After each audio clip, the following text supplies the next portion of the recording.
যখন আমি প্যারিস থেকে ফিরি, তারপর ম্যাড্রাসে ছিলাম 4 বছর, সেই সময়ে আমি শিল্পকলা নিয়ে নানান রকম ভাবনা আমার তৈরি হতে থাকে। যোগেনের সাম্প্রতিক কাজ বছরখানেকের কাজ বলেই মনে হচ্ছে। এই কাজের মধ্যে মূলত ছবির দিকে তাকালে আমাদের মনে হয় ফেসেস, হিউম্যান ফেসেস। পশ্চিমবঙ্গের শিল্পীদের মধ্যে শিল্পকলা নিয়ে লেখালেখি করার মানুষ খুব কম। তিনি তার নিজের ভাষাকে রেখে সেই ভাষাতে যা যা পরীক্ষা নিরীক্ষা করতে পারেন, এবং এখানে ফরম্যাটটা যেহেতু ছোট, সেই ছোট ফরম্যাটে, সেই সংক্ষিপ্ত কাগজেই সেই খেলাটা উনি করেছেন।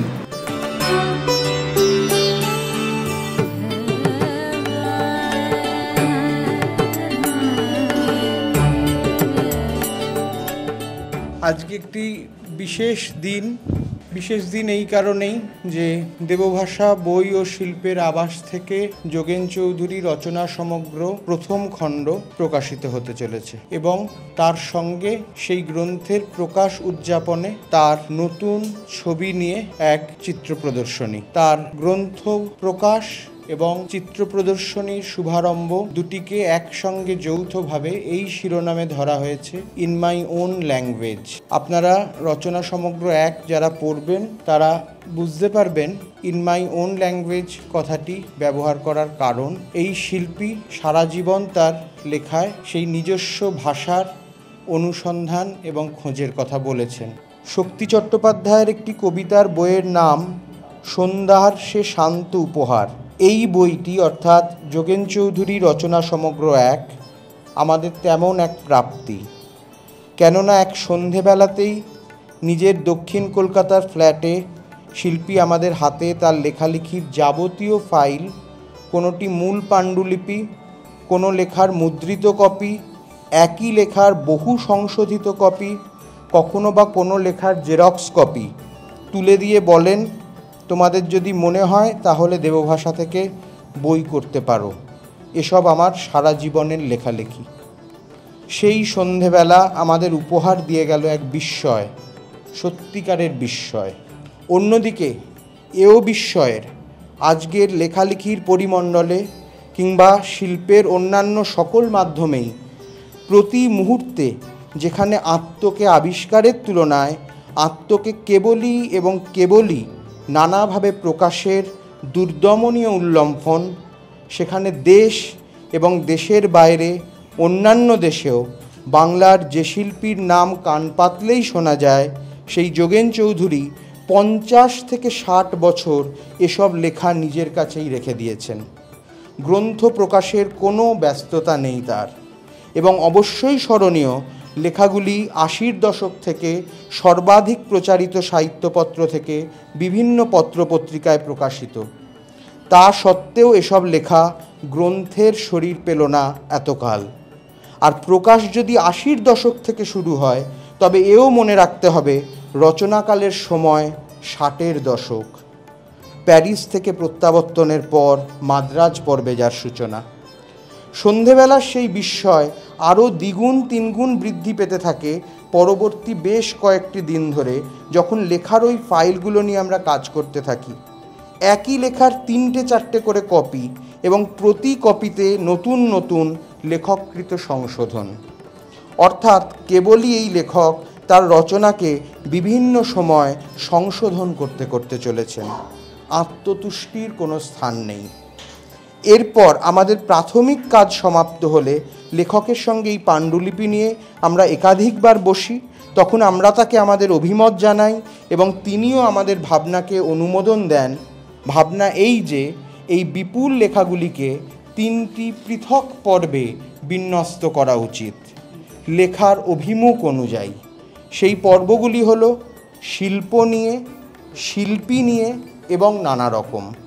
অর্থাৎ যোগেন চৌধুরীর রচনা সমগ্র 3টি খণ্ডে প্রকাশিত হবে দেবভাষা থেকে। এটি প্রথম খণ্ড, যেখানে শিল্প নিয়ে শিল্পীর নিজস্ব চলার পথ ও ভাবনা বিধৃত। পরের পর্বটিতে বিভিন্ন শিল্পীদের জীবন ও কাজের প্রতি তার দৃক্পাত, আর তৃতীয় খণ্ডটিতে এক শিল্পী মনের অনুসন্ধান বিবিধ বিষয়ের বৈচিত্র্যে ধাবিত। বাংলার অন্যতম প্রধান এক শিল্পীর রচনা সমগ্র প্রথম খণ্ডের ঐতিহাসিক প্রকাশ মুহূর্তটিকে স্মরণীয় করে রাখতে তারই প্রদর্শনীর আয়োজন দেবভাষার আবাসে। লেখা ও রেখার চলাকে একসঙ্গে দেখার বাসনায় দেবভাষার প্রতিটি বই যার স্পর্শে সেজে ওঠে, শিল্পী কৃষ্ণেন্দু চাকির অবদানও এই বইয়ের ক্ষেত্রে একই রকম। পশ্চিমবঙ্গের শিল্পীদের মধ্যে শিল্পকলা নিয়ে লেখালেখি করার মানুষ খুব কম। অবনীন্দ্রনাথ, নন্দলাল, বিনোদ বিহারী, কমল কুমার মজুমদার ও কেজি সুব্রমণ্যনের কলম থেকে শিল্পকলা বিষয়ে বহু উচ্চমানের রচনা আমরা পেয়েছি, যা আমাদের শিল্পচেতনাকে সমৃদ্ধ করেছে। তারপর সমকালীন শিল্পীদের মধ্যে পরিতোষ সেন সামান্য কিছু লিখেছেন, কিন্তু যোগেন চৌধুরী একটা বড় অংশ লেখার এই শিল্পকলা নিয়ে। সেই শিল্পকলা সংক্রান্ত লেখালেখিগুলোকে একসঙ্গে করে দেবভাষা থেকে প্রথম প্রকাশিত হলো যোগেন চৌধুরী রচনা সমগ্র প্রথম খণ্ড। এবং এর আগে দেবভাষা থেকে যোগেন চৌধুরীর দুটি বই বেরিয়েছিল, একটি 2021 সালে, একটি হচ্ছে ওনার ছবির সংগ্রহ জো 2021, আর একটা সাক্ষাৎকার, সেটাও একই বছর বেরিয়েছিল। সাক্ষাৎকার নিয়েছিলেন দেবজ্যোতি মুখোপাধ্যায় ও সৌরভ দেব। এবার এই বইটি, যেটা যোগেন্দ্রের রচনা সমগ্র প্রথম খণ্ড, সেটি আমরা অবাক হয়ে যাই তার রচনার বিস্তৃতি দেখে। কত রকম লেখা শুধু শিল্পকলা সংক্রান্ত উনি লিখেছেন, সেইটা আমাদের খুব বিস্মিত করে যে এই লেখাগুলি বিভিন্ন সাময়িক পত্রে বেরিয়েছে, কিন্তু এই প্রথম বই হয়ে বেরোলো। এতদিন লেখাগুলো অগোছালো অবস্থায় বিভিন্ন পত্রপত্রিকার পাতায় ছিল। এবং এই বইটি তৈরির ক্ষেত্রে, দেবভাষা থেকে প্রকাশের ক্ষেত্রে আমি কিছুটা অংশ নিয়েছিলাম, ওদের সাহায্য করেছি এই বইটি ঠিকমতো যাতে প্রকাশ হয়, ঠিকমতো যাতে লেআউট, ডিজাইন ইত্যাদিগুলো ক্ষেত্রে যোগেন্দা এবং সৌরভ দেবজ্যোতির সঙ্গে আমি সহযোগিতা করেছি। এই বইটি আমার মনে হয় একটা উল্লেখযোগ্য বই, এবং শিল্পকলার ওপর এত ভালো একটা বই রিসেন্টলি সাম্প্রতিক কোথাও বাংলা থেকে বেরোয়নি। প্যারিসে যখন আমি দেখলাম পশ্চিমে কী ধরনের ছবি টবি হচ্ছে, সেই সব দেখার পরে আমার স্বভাবতই দেশে ফেরার পরে একটা ভাবনা হলো যে আমরা কি করব, আমরা কি ধরনের ছবি আঁকতে পারি।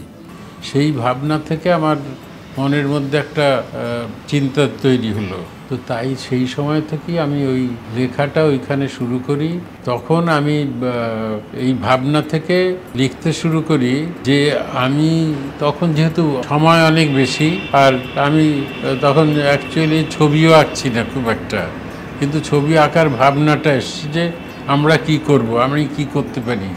ইউরোপের এই সামগ্রিক পশ্চিমী শিল্পকলা দেখার পরে একটা ভেতরে একটা অস্থিরতা তৈরি হলো যে ভারতীয় শিল্পী হিসেবে আমার কাজটা কি।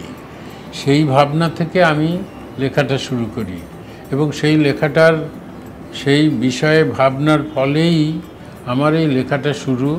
এবং আমার মনে হয় যে তার থেকে আমি দীর্ঘদিন ধরে লেখাটা লিখতেও আমার সময় লেগেছিল, একদিনে হয়নি, যথেষ্ট বড় লেখা।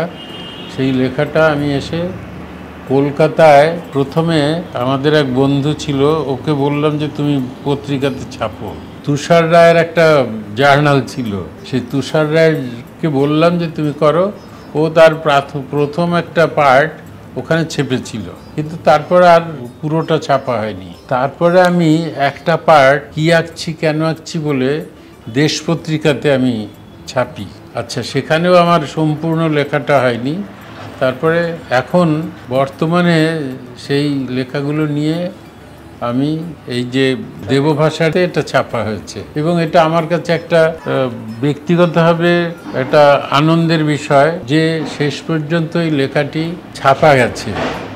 এটা বিরাট ব্যাপার, এবং আমার কাছে মনে হচ্ছে যে এটার ফলে আমি আজকে খুব ভেতরে ভেতরে সিক্রেটলি খুব হ্যাপি, সেটা অনেকে বুঝতে পারছি না, এটা বলতে পারি। অ্যাকচুয়ালি এই বইটি প্রকাশ হচ্ছে দেবভাষা আজকে প্রায় 450 পেজ বইটি, হ্যাঁ 400 কি 500 পেজের বই হবে।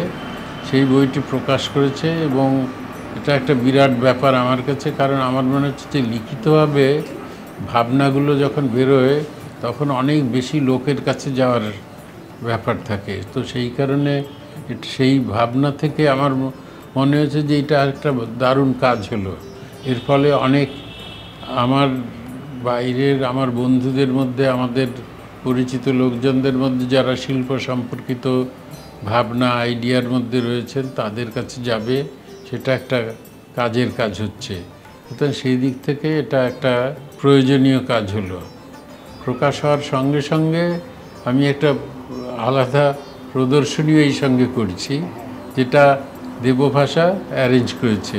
সেই কারণে আজকে আমি অত্যন্ত আনন্দিত এবং খুশিও বলতে পারি যে এইরকম একটা ঘটনা ঘটলো এই অবস্থার মধ্যে, আজকে এই প্রদর্শনীতে এবং আমার বই প্রকাশের মধ্য দিয়ে। যোগেনের সাম্প্রতিক কাজ বছরখানেকের কাজ বলেই মনে হচ্ছে তারিখ দেখে। যোগেনের একটা খুব ব্যস্ত সৃষ্টি পর্ব চলছে বলে আমার মনে হচ্ছে। পুরনো ছবির ধরন পাল্টে যাচ্ছে চোখের সামনে, নতুন ধরন আসছে। কখনো খুব মায়াবী দৃষ্টি মুখে, দৃষ্টিটা খুব যোগেনের পাকা হাতের কাজ, দৃষ্টির লক্ষ্য, দৃষ্টির ভাব, দৃষ্টির আভাস। আবার কখনো কখনো খুব বিকট মূর্তিও, মানুষের মধ্যে কোনো তীব্র কুৎসিত আবেগও ভেতর থেকে যেন ছিটকে বেরিয়ে আসছে, এমন মূর্তিও আছে, এমন মুখও আছে। মানুষের জীবনের বৈচিত্র্য এবং খুবই ছোট ছবির পরিসরের মধ্যে ধরা, মূলত মুখের মধ্যে ধরা। সামান্য কিছু লতাপাতার কাজ আছে হয়তো, কিন্তু মুখ এবং মুখের অগাধ বিপুল বৈচিত্র্য এবং জটিলতা খুব সহজ স্বচ্ছন্দ নয় সবসময়। কখনো কখনো সত্যি এক একটা মূর্তির যখন শিল্পীর হাতে তৈরি হয়ে উঠে আসে, সেটা তো বাস্তবের অনুকৃতি নয়, সেটা শিল্পী কল্পনায় যেভাবে একটা চরিত্রকে দেখেন, সেই চরিত্রের অনেকগুলো স্তর তল দেখেন, একই ছবিতে প্রকাশ পেতে পারে। এই বৈচিত্র্যই যোগেনের এই প্রদর্শনীর একটা বিশেষ দিক বলে আমার মনে হচ্ছে, অপার বৈচিত্র্য। একজন পরিণত শিল্পীর কাছে আমরা কি চাই? যদি তার যাত্রাপথ দীর্ঘ হয়, যদি দীর্ঘদিন ধরে উনি ছবির মধ্যে ডুবে থাকেন, ওনার সেই প্রথম দিনের কাজ এবং শেষ পর্বের কাজের মধ্যে কোথায় কোথায় বাঁক নেয়, কোথায় কোথায় টার্নিং পয়েন্ট হয়ে ওঠে, এইগুলো কিন্তু একজন শিল্পীর জীবনের দিকে তাকালে আমাদের বারংবার মনে হয়। বিশেষ করে সেই শিল্পী যখন যোগেন চৌধুরীর মতন শিল্পী হন, কত রকমের কাজ করেন, জীবনের অভিজ্ঞতা পরতে পরতে মুড়িয়ে দেন ছবির মধ্যে দিয়ে।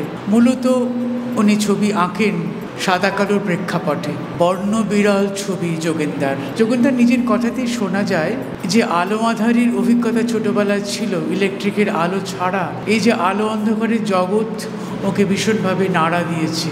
আমরা বিনোদ বিহারীর মুখে শুনেছি সত্যিকারের ভালো ছবি সেখানে কোনো রং লাগে না, রঙের একটা নিজস্ব চমক আছে, দৃষ্টিকে সে ভোলায়। কিন্তু সাদা এবং কালো সেই ভুলে যাওয়া সেই দৃষ্টিনন্দনকে ছাপিয়ে নিজের অভিব্যক্তি রচনা করে, নিজের প্রকাশ ঘটায়। আমরা জানি যোগেনদার এই কাজ, আর এইবারের যে এক্সিবিশন আমরা দেখছি সাম্প্রতিককালের কাজ, 24 এবং 25 সালে গত লাস্ট 2 বছর ধরে উনি এই কাজগুলো করেছেন। আমরা জানি অনেক দিন আগে আধুনিক শিল্পী বলেছিলেন, ওকাকুরা বলেছিলেন, শিল্প একটা ত্রিভুজের মতন, ত্রিভুজের 3টে বাহু সেখানে লেগে থাকে। প্রথম বাহু হচ্ছে পরম্পরা, দ্বিতীয় বাহু হচ্ছে প্রকৃতি এবং তৃতীয় বাহু হচ্ছে তার স্বকীয়তা। যোগেনদার কাজ দেখতে দেখতে প্রত্যেক মুহূর্তে মনে হয় এই আধুনিক ছবির যে সংজ্ঞা একটা ত্রিভুজের মতন, সেইটি বারংবার ফুটে ওঠে যোগেনদার কাজ দেখতে দেখতে। তিনি বলেন যে শিল্পীকে নতুন কিছু দেখাতে হবে তা নয়, শিল্পীকে অভিনব কিছু করে দেখাতে হবে তা নয়, সেটা যেন তাৎপর্যপূর্ণ হওয়া উচিত। অত্যন্ত বড় কথা, অত্যন্ত দামি কথা। যোগেনদারই সাম্প্রতিক কাজ কখনো ক্রিসক্রস লাইন, কখনো সামান্য টোন দিয়েছেন, যেটা বলছিলাম সাদা কালো ওনার প্রধান ভর, সাদা কালোর রেখা নির্ভর ছবি। এই রেখা কিন্তু সারা জীবন করেছেন। আমার ব্যক্তিগতভাবে মনে হয় 1987 সালে যখন শান্তিনিকেতনে এলেন দিল্লি থেকে, নতুন করে ওনার ছবির একটা দিকবদল ঘটল রেখার মধ্যে দিয়ে। শান্তিনিকেতন ওকে নতুন একটা প্ল্যাটফর্ম দিল, রেখার মধ্যে দিয়ে, প্রকৃতির মধ্যে দিয়ে, মানুষের মধ্যে দিয়ে নতুন করে দেখলেন, ওনার ছবির জগৎ অভিমুখ খুলে গেল। এই এক্সিবিশনে এতগুলো ছবি দেখতে দেখতে বারংবার আমাদের সেই পরিণত যোগেন চৌধুরী, প্রান্ত কালের যোগেন চৌধুরীকে দেখতে দেখতে এগিয়ে চলি। প্রত্যেকটি মুখ নতুন করে দেখা, কখনো শুধু সাদা কালো, কখনো টোনাল ভেরিয়েশন, কখনো তার ছবির সঙ্গে লিখছেন যে দুঃখিত মুখ, না বললেও চলতো, উনি টাইটেল দিচ্ছেন। সেই মুখের এক্সপ্রেশন, চোখের এক্সপ্রেশন, নাক, তার ভ্রুকুঞ্চন, তার অভিব্যক্তি বারংবার আমাদের ছবির দিক থেকে মুখ ফেরাতে দেয় না। এই যোগেন চৌধুরীর শেষ প্রান্তের ছবির দিকে আমাদের মুগ্ধতা বোধহয় সহজে কেটে উঠবে না। নমস্কার। এই প্রদর্শনীতে এসে, অর্থাৎ দেবভাষা আয়োজিত in my own language, Jogen চৌধুরীর সাম্প্রতিকতম কাজ, ছোট ছোট কাজ, বেশিরভাগই কাগজে, কিন্তু 10টি কাজ আছে ছোট ক্যানভাসে করা। তবে এই প্রদর্শনীতে এসে আমি মুগ্ধ। আমি নিশ্চিত বলতে পারি যে শুধু আমি নই, আরও যারা দেখছেন, যারা আজকের দর্শক, তারা সকলেই অভিভূত এই প্রদর্শনীতে। তিনি তার নিজের ভাষাকে রেখে সেই ভাষাতে যা যা পরীক্ষা নিরীক্ষা করতে পারেন, এবং এখানে ফরম্যাটটা যেহেতু ছোট, সেই ছোট ফরম্যাটে, সেই সংক্ষিপ্ত কাগজেই সেই খেলাটা উনি করেছেন, অর্থাৎ নির্মাণ করেছেন। একজন শিল্পী নির্মাণ এবং বিনির্মাণ দুটোই করতে পারেন যদি তিনি তার কাজটা দারুণভাবে জানেন। তো তার মতো লব্ধপ্রতিষ্ঠ শিল্পীর কাছে এটা তো আর নতুন কিছু বলার নেই। এক্সিবিশনের নামটিও খুব সুন্দর, ইন মাই ওন ল্যাঙ্গুয়েজ। এই ল্যাঙ্গুয়েজ থেকেই আবার ছবির ভাষার সঙ্গে সঙ্গে চলে আসে সাহিত্যের ভাষা। কি আঁকছি, কেন আঁকছি, একটি অত্যন্ত জরুরি নিবন্ধ উনি লিখেছিলেন কয়েক দশক আগে। সেই রকম সব ওর শিল্প সংক্রান্ত লেখা সংগ্রহ করে যোগেন চৌধুরী রচনা সমগ্র প্রথম খণ্ড প্রকাশ করলেন, দেবভাষা। একই সঙ্গে এই প্রদর্শনী এবং এই বই আজকে প্রকাশিত হলো। অসাধারণ প্রদর্শনী, আপনাদের সবাইকে দেখতে আসতে বলবো। এবং এত অদ্ভুত সুন্দর সব কাজ, যা রোজ হয়তো আমরা আগেও দেখেছি, কিন্তু এখানে উনি যে ওই আবারও বলছি পরীক্ষাটা করেছেন, যে ফরম্যাটটাকে আরও ছোট করে দিয়েছেন, সেইটা দেখে মুগ্ধ।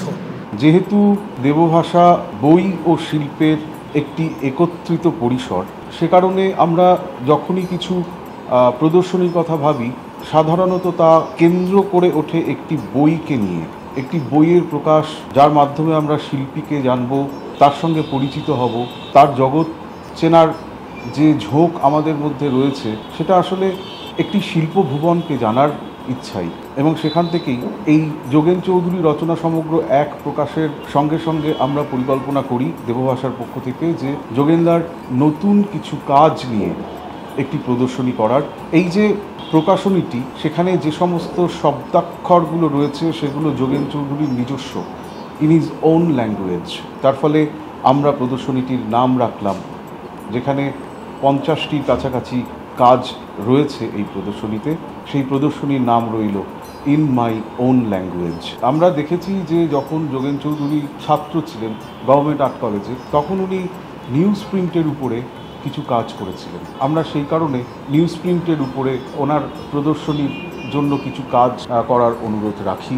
এটা যেন একটা স্মৃতির জায়গা থেকে, যে তার পুরনো বয়সকে ফিরে দেখা।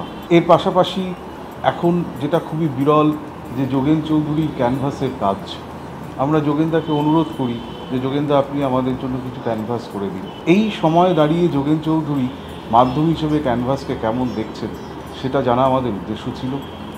যোগেনদা আমাদের সেই কাজেও সমর্থন জুগিয়েছেন। একটি বড় ক্যানভাস, 1 বছর ধরে একটি কাজ উনি করেছিলেন, সেই কাজটিও আমাদের এখানকার প্রদর্শনীতে রয়েছে। এবং যেটা যোগেন চৌধুরীর ক্ষেত্রে প্রত্যেকের চাহিদা থাকে, আকাঙ্ক্ষা থাকে, ক্রস হ্যাচ। আমি মজা করে বলি যোগেনদাকে যেটা কাটাকুটি, তো সেই কাটাকুটির কাজও যোগেনদা আমাদের এবারের এক্সিবিশনে দিয়েছিল। দেবভাষার পক্ষ থেকে সৌরভ দে ও আমার যৌথ এই আবেদন আপনাদের কাছে আপনারা বইটি দেখবেন, পড়বেন। আমরা যেভাবে সাজানোর কথা ভেবেছি, এখানে যোগেনদার এই রচনাগুলিতে আছে একদম জীবনের শুরুতে নিউজ প্রিন্টের ওপর কাজ করতেন, চারকোলে, প্যাস্টেলে। এখানে একটা সিরিজ ঠিক সেইভাবে রাখা হয়েছে। ফলে এই সমস্ত কিছু মিলিয়ে মিশিয়ে, এবং আরেকটি বিশেষ প্রাপ্তি, 1 বছর ধরে যে বড় ক্যানভাস একটু একটু করে তিনি করছিলেন, তার পরিণত রূপ সেটাও এই এক্সিবিশনে সেই ক্যানভাসও ডিসপ্লে হয়েছে। আসলে দেবজ্যোতি এবং সৌরভ এরা এত কর্মী যে আমাকে দিয়ে কাজও করিয়েছে, তারপর ইতিমধ্যে একটা বই ছেপে ফেললো, যেটা আমরা ভাবতে পারি না যে এরকমভাবে এত পরিৎকর লোকজন। আর অবশ্যই এই যে প্রদর্শনী করা এবং এরকম উদ্যোগ নেওয়া, এই যে কাজগুলো করে যাচ্ছ, এটা শুধু আমাদের নয়, আমাদের সবার জন্যই করা আর কি। তোমার সেইটা একটা বড় কাজ হচ্ছে তোমাদের এই সংগঠনের, এই জায়গার। সেই কারণে আমি সবসময় সেটা মনে রাখি যে এরকম একটা ইনস্টিটিউশন তোমরা করেছো, যেটা আমাদের সামগ্রিকভাবে শিল্পকলা এবং সংস্কৃতির একটা পীঠস্থান এই জায়গা। সেই হিসেবে তো সেটা কত লোককে এক জায়গায় জড়ো করেছো, সেটা আমাদের খুব প্রয়োজন। কারণ আজকে আমাদের জীবনযাত্রা এবং বাইরের জীবন যেভাবে তৈরি হয়ে উঠছে, তার পাশাপাশি আমাদের একটা সাংস্কৃতিক এবং সুষ্ঠু সঠিক সংস্কৃতির একটা চর্চা তৈরি হওয়া দরকার পাশাপাশি। তা না হলে আমাদের সামাজিক অবস্থার যে পরিণতি কোন দিকে যাবে আমরা জানি না। আমাদের এটা গভীরভাবে ভাবার বিষয় এখন, যেভাবে সমস্ত চারদিকে ঘটছে, সেইটা আমাকে খুব ভাবায় এখন। আমার মনে হয় যে আমাদের খুব সিরিয়াসলি সমস্ত শিল্পী, সাংগঠনিক, কবি, সাহিত্যিক সবাইকে এই ব্যাপারে এগিয়ে আসা দরকার। আমি এই ব্যাপারে ভাবছিলাম যে আমাদের সংগঠন একটা তৈরি করা দরকার মানুষদের নিয়ে। সবাই তো মানুষ হয় না। হ্যাঁ, সেইটার ব্যাপারে আমার মাথায় কদিন থেকে ঘুরছে যে কিভাবে করা যায়, বুঝতে পেরেছো তো? আমি সুশোভনদাকে, কৃষ্ণেন্দুদাকে এবং সৌরভকে আসতে বলবো বইটি প্রকাশ মুহূর্তে।